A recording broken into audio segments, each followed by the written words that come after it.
Classificação indicativa. Livre para todos os públicos.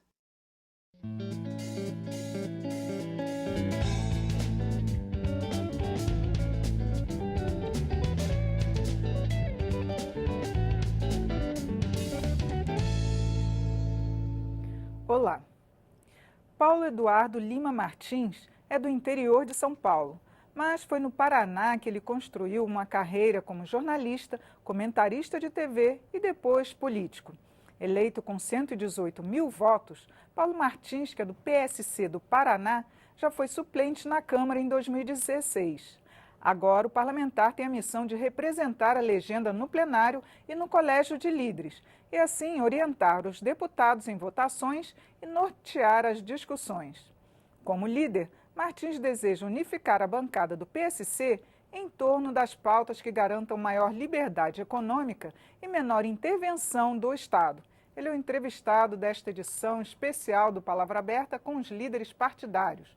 O programa tem uma produção da TV e da Rádio Câmara. Bem-vindo, deputado.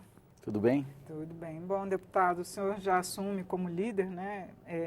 Praticamente o primeiro mandato, oficialmente o primeiro mandato, né?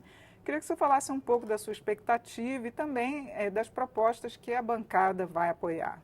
Bom, a gente tem uma expectativa, hoje é um ambiente de renovação, né? A sociedade demonstrou isso nas urnas, temos uma Câmara com quase 50%, cerca de 50%, de renovação, o que significa que há práticas que não são mais aceitáveis e há também novas demandas que devem ser enfrentadas.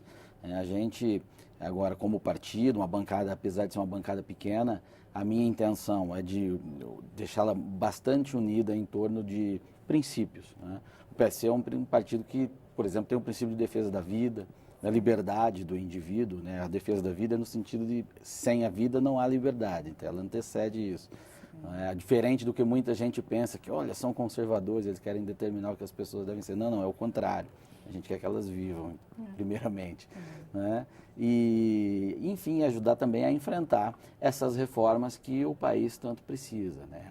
O Estado brasileiro está doente, obviamente, né? Mas doente terminal já. Ele não está começando a ficar moribundo, não. É uma situação muito grave e que a gente tem que agir com muita responsabilidade e coragem nesse momento para poder salvá-lo. Que propostas que o senhor acha que são essenciais nesse início de mandato? Eu penso que a reforma da Previdência, para começar qualquer coisa, é a prioridade zero, é a gente avançar na reforma da Previdência. É ela quem está comprometendo todas as contas públicas. Com as contas públicas comprometidas, o Estado vai precisar ampliar o seu sistema de rolagem da dívida, vai elevar os juros para as pessoas vão ficar mais endividadas ou sem dinheiro, os pequenos negócios vão ruir, enfim, vai gerar um ciclo vicioso negativo que coloca o país em muita dificuldade. Então, quem é responsável, quem tem comprometimento com esse país, fala em reforma da Previdência, quer a reforma da Previdência e vai discutir a melhor reforma que deve ser aprovada. Agora, o senhor falou também em menor intervenção do Estado na economia. Que propostas o senhor pretende atuar, defender aqui, já que a gente tem uma reforma tributária que está prevendo uma redução do número de tributos aqui? De que forma que o senhor acha que pode ser encaminhada essa proposta? Essa reforma tributária que vinha sendo discutida na legislatura passada, você se refere a ela, claro, né? Foi aprovada e estaria pronta para o plenário. Ela tem vários pontos controversos também, apesar de que o que é indiscutível, o que é muito legal nela, é uma simplificação de tributos. Eu acho que isso é pauta para todos. Eu tenho algumas discordâncias com o texto, não gosto da centralização da arrecadação na União, acho que a gente tem que fazer um caminho inverso, inclusive manter aos estados a capacidade de tributar e a capacidade de legislar sobre suas alíquotas. Uma revisão do Pacto Federativo seria? Sim, claro, com mais autonomia para os municípios. As pessoas moram, o Brasil tem um erro conceitual, assim, patético.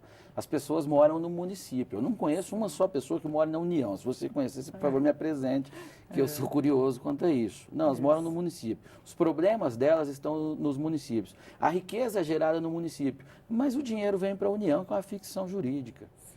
E aí depois os prefeitos e os governadores precisam que o deputado haja como um despachante de luxo para pegar o dinheiro que foi gerado lá no município dele e devolver para ele como se isso fosse uma caridade. Isso está errado. Todos isso é os péssimo. anos, né, vem Todos os prefeitos os para pedir Sim. recursos. Isso desvia, inclusive, o foco do parlamentar. O parlamentar não é para isso, não é para isso. Eu adoraria que isso desaparecesse, que a Receita estivesse no município, ou que as emendas parlamentares fossem simplesmente, não precisa, vai o dinheiro para quem precisa direto e tire da gente isso. Acho que isso é um instrumento que desvia o foco do poder legislador. Então, esses erros conceituais comprometem muito, né? E a reforma tributária, quando for feita, ela tem que atacar algumas coisas nesse sentido. Eu vi na discussão se perder um tanto o caminho e dizer, olha, a simplificação precisa que todos os estados tenham a mesma alíquota. Não, está errado. É preciso que exista uma competição entre os estados da federação para ver quem cobra menos de quem produz ou de quem quer morar lá. Não seria saudável isso? Eu pretendo sempre morar no estado que me cobre menos, não é? Então... que isso gerou por muito tempo a guerra fiscal entre os estados, né? Esse termo pejorativo eu discordo, isso é saudável, é muito bom. Se não tivesse, vocês chamam de guerra fiscal, a imprensa chama de guerra fiscal, o parlamento passou a chamar de guerra fiscal? Não, eu chamo de competição fiscal. Não é guerra, eu não vi nenhum estado, não vi pessoas mortas porque o estado baixou tributo ou um invadiu o outro militarmente. Não, eu vi um estado perder indústria para outro porque o outro resolveu cobrar menos para se produzir lá. Sim. E é o caso que aconteceu com o meu Paraná. Eu paulista de nascimento, mas paranaense por adoção. Se não houvesse a possibilidade do Estado legislar e competir com São Paulo, não havia uma montadora no Paraná, elas estariam todas em São Paulo. Mão de obra qualificada em abundância, estrutura logística melhor, mercado maior, por que ela ia produzir no Paraná? Não ia ter nada. Hoje o Paraná tem o segundo maior polo automotivo do Brasil. Por quê? Cobrou menos, deu condições para as pessoas trabalharem lá. Então eu acho isso muito saudável. E o que o senhor sugere como a redução da intervenção do Estado na economia? Bom, a gente tem que primeiro, eu sonho com isso, de chegar o momento de a gente conseguir desvincular as receitas da União, plenamente, tirar esses carimbos. Mesmo de educação, saúde? Sim, sim, eles limitam. O que parece ser um garantidor, na verdade, é um limitador. Sim, ele é um limitador. Então não funciona. É muito bom para o populismo, é uma delícia. Olha, estou garantindo tantos recursos. Não, está limitando os recursos, para começar. Né? E tira a lógica do gestor do Estado, aliás, da atuação do Estado, de procurar fazer menos, sempre mais, com menos dinheiro. Agora não, ele tem que cumprir a lei. Puxa, resolvi o problema com 9. Não, mas está mandando gastar 11. Então você tem que queimar mais 2, senão você sai preso do palácio. Tem que cumprir a legislação. Não é? Ou falta dinheiro numa outra área, você cumpriu o problema, resolveu o problema em outra e não consegue transferir. Eu ouço muito de diretores de escola e tudo mais. Eu preciso de um recurso para fazer biblioteca. Mas o senhor não tem? Não foi dinheiro? Não, o dinheiro vem para a escola, mas vem para equipamento de limpeza. Eu estou cheio lá e não preciso, mas eu não posso deslocar esse dinheiro para um outro material. Totalmente carimbado. Sim, um exemplo a respeito de quão maléfico é esse conceito que colocou no Brasil. Eu acho que, terminando com isso, eu estou falando bem utopicamente mesmo, né? E tem que botar aí também o combate à corrupção, porque eu acho que foi por conta de tantos casos, né, de desvio de recursos que acabaram tentando cercar, né? Também. Aí, o grande problema é um espírito populista. O populismo, ele se aproveita de situações e sempre se colocar como um herói, como um paladino que vai resolver tais coisas. Mas ele dificilmente oferece a solução correta. Ele oferece sempre a que é mais fácil de vender. Aqui mexe mais com as massas. Então, olha, roubaram o dinheiro da saúde, né? Por isso que está faltando. Então, eu, para resolver, vou garantir tanto para a saúde. E aí ele acaba, na verdade, prejudicando, né? No final. Mas isso eu digo, para você trabalhar o tamanho do Estado. Claro. Agora, nós temos uma mentalidade intervencionista de que o Estado tem que legislar sobre a vida do cidadão, sobre como deve ser um negócio do cidadão.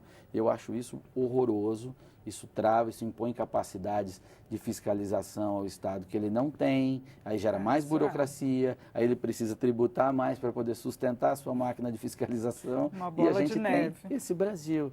Na legislatura onde eu assumi como suplente, eu fui titular da Comissão de Desenvolvimento Econômico, Indústria e Comércio. 99% dos projetos que passavam lá implicavam em mais uma capacidade de fiscalização do Estado. Você tinha que enterrar todos. Nossa. Não é? E aquilo só reforçou o que eu, quando criança, ouvia do Roberto Campos, que me marcou muito. Assim. Eu devia ter, sei lá, uns 8, 9 anos. Que o Roberto Campos, um economista, que depois virou parlamentar, e ele, numa entrevista, perguntaram a ele, mas o que você... Como é que é um intelectual como o senhor na Câmara? Qual que foi a diferença? Ele disse, olha, quando eu entrei aqui, eu achei que eu poderia fazer o bem. Depois que eu trabalhei aqui, eu percebi que o melhor que eu poderia fazer era evitar o mal. Ele estava falando que é evitar essa legislação que atrapalha, né? E até a imprensa é viciada nisso. Você vê esses rankings de deputados, o critério é que é o deputado que legisla mais. Que apresenta mais projetos e é estúpido. garante, Isso é uma estupidez. A qualidade, né? Claro, então veja, produção. se um comunista apresentar um projeto extinguindo a propriedade privada no Brasil e eu trabalhar para não aprovar o projeto do comunista que extingue a propriedade privada no Brasil, para esses rankings, esse cara foi mais produtivo do que eu. Distorce, né? Distorce. Então, o trabalho parlamentar é completamente diferente. Não é uma linha de produção que quem fez mais produtos está melhor. Não é bem assim. Mas falando em proposta, o senhor disse que está para apresentar um projeto também. Sim, eu tenho vários projetos que eu vou apresentar, não quero revelar antes de apresentar, porque você aqui tem uma competição sobre isso, né? Mas eu quero, um foco da minha legislatura é a abertura do mercado de crédito. No Brasil não pode ficar do jeito que está. Né? A esquerda sempre tratou muito errado esse problema. Né? Eles falam os bancos. Como é que você resolve? Me dê mais poder que eu vou resolver na porrada. Não, sempre deu tudo errado isso. Você resolve o problema de crédito no Brasil ampliando a concorrência pelo mercado de crédito, que hoje é extremamente fechado. Você tem 85% do crédito concentrado em 4 instituições. Você tem que facilitar.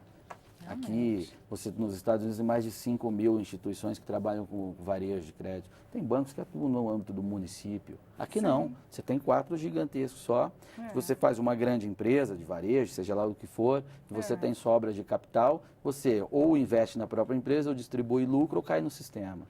Você não consegue fazer o teu próprio crediário e emprestar para os seus clientes.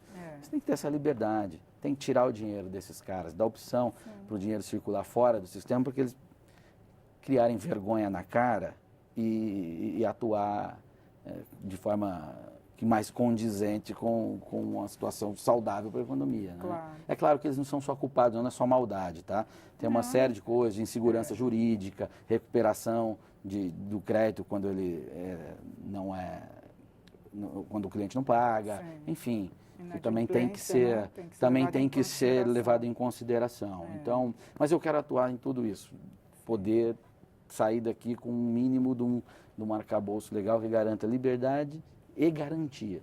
Eu queria voltar a um outro assunto. O senhor começou a falar da reforma da Previdência como essencial, mas ao mesmo tempo o senhor também já declarou que é contrário à aposentadoria especial para parlamentar, não é isso? Sim, sim. O senhor acha que tem como se aprovar também numa reforma previdenciária essa parte para os parlamentares? Eu acho que tem. Acho que os parlamentares têm que chamar a responsabilidade disso. O salário do parlamentar é bom, considerando a média nacional e tudo mais. Quem quiser, dá para segurar um pouquinho e fazer uma poupança privada. Só abrir mão uma da previdência sua, privada, isso, né? sim. Vou pagar uma previdência privada, vou fazer um outro investimento que eu acho mais interessante, que me garanta no futuro. Porque, por mais que você coloque um sistema gerenciado pela Câmara, ou, enfim, estatal de natureza, e que seja autossustentável e que a conta feche, você não consegue explicar para as pessoas. Eu acho que isso são pequenas coisas, e às vezes nem tão pequenas, mas essa eu acho até que que tiram o poder do parlamentar. O parlamentar tem que estar moralmente empoderado para ele combater certas coisas que nem sempre são populares. Mas o espírito da democracia representativa é exatamente esse, você poder enfrentar coisas que as pessoas nem sempre entendem, porque elas têm que tocar a vida delas. Elas não têm que ser doutores em previdência, eles não têm que ser doutores em publicação, eles delegam a mim para que eu faça uma equipe e haja com essa responsabilidade. Então, quando a gente fica carimbado como os caras que querem privilégios, como os caras que só querem se dar bem, na hora que eu tenho que mudar uma situação que num primeiro momento cause algum sacrifício, mas que é necessária, o cidadão olha para mim e diz, não, você não pode fazer. Tem crédito, né? Então, eu sempre discordei da ideia de que cargo eletivo tem aposentadoria, que não tem nenhum sentido isso, né? E ainda mais nesse momento que nós temos que discutir a reforma da Previdência, não é. Você se ofereceu para está remunerado, devidamente remunerado para isso, então faça a sua devida poupança. Isso não é um plano de carreira. Você pode até ter uma carreira se for reconduzido a tal cargo pelas pessoas. Mas se oferecer um modelo, olha, fique aqui que você se aposenta com tanto, eu acho bem bizarro, para dizer a verdade. Sem atacar quem usou disso, ou usa disso, porque foi oferecido, está assim. Talvez nunca se discutiu isso com a devida atenção. O momento é agora. Então, eu entendo, como abri aqui dizendo, que é uma pauta de zero, para nós tem que prioridade zero. Eu já abri mão disso, já resolvi, eu quero ter o respeito das pessoas para poder discutir isso a sério. E o partido vai apoiar a reforma da Previdência como está sendo delineado, porque não foi apresentado oficialmente, né? Mas alguns tópicos já estão sendo apresentados, né? Como a idade mínima. Queria que o senhor falasse um pouquinho sobre isso. A idade mínima, vamos falar conceitualmente, porque como não há uma reforma apresentada, aí eu estou defendendo uma tese que pode ser que nunca venha a ser discutida aqui. Então é difícil você pormenorizar se é tantos anos, ou enfim, mas tem que ser elevada, do jeito que está, não pode ficar. Tem que ter uma idade mínima, você vê pessoas, e isso é também um problema histórico no Brasil. O conceito de previdência não é para você parar de trabalhar aliás, passar a receber por um trabalho realizado e trabalhar outro isso como um complemento de renda. Não é. O conceito original é uma garantia para quando você não tiver mais capacidade laboral. E aí você tem a sua sobrevivência, subsistência garantida. Aqui distorceu-se tudo, criou uma cultura de que, vou chegar num bem bom, eu vou me aposentar. E aí você vai fazer uma outra atividade. Então as pessoas passaram a querer aposentar cada vez mais cedo, para aí dar um up na vida. Não é? E elas não estão erradas com isso, mas isso em determinada faixa salarial, né? Porque a maioria da população, quando se aposenta... Eu não estou falando do pedreiro, desse trabalhador, não. Mas do funcionalismo público, quase que em regra é assim. Não é? Aposenta cedo, salário integral. Porque essa regra de idade vai ser para todo mundo. Tem que ser para todo mundo, né? A gente mudou, a expectativa de vida aumentou, não é só, olha, isso aqui estava errado, vamos lá fazer só de maldade. Não é. As pessoas estão ficando mais tempo no sistema, que já tem a sua concepção errada, esse sistema de repartição. E então é preciso fazer algum ajuste. Eu falo isso com muita tranquilidade, sou de uma família de funcionário público. Meu pai é policial, minhas irmãs são professoras, enfim. Conhece de perto. Conheço de perto isso, conheço mesmo, vivo disso. Sobrevivi graças ao dinheiro que meus pais ganharam do serviço público. Mas eu tenho um problema objetivo, que explodiu esse negócio. E se a gente não atacar o mais rápido possível e todo mundo entender que é necessário um esforço de readequação, vai ficar pior para todos. Deputado, muito obrigada pela sua participação aqui, seus esclarecimentos também sobre a liderança do partido. Eu que agradeço o convite, contem sempre comigo, foi um prazer. Eu conversei sobre as expectativas de mandato com o líder do PSC, deputado Paulo Martins, do Paraná. Você pode assistir esta e as outras edições também em nosso site, câmara.leg.br/palavra aberta. Eu sou Regina Assunção, agradeço a sua audiência. Até a próxima.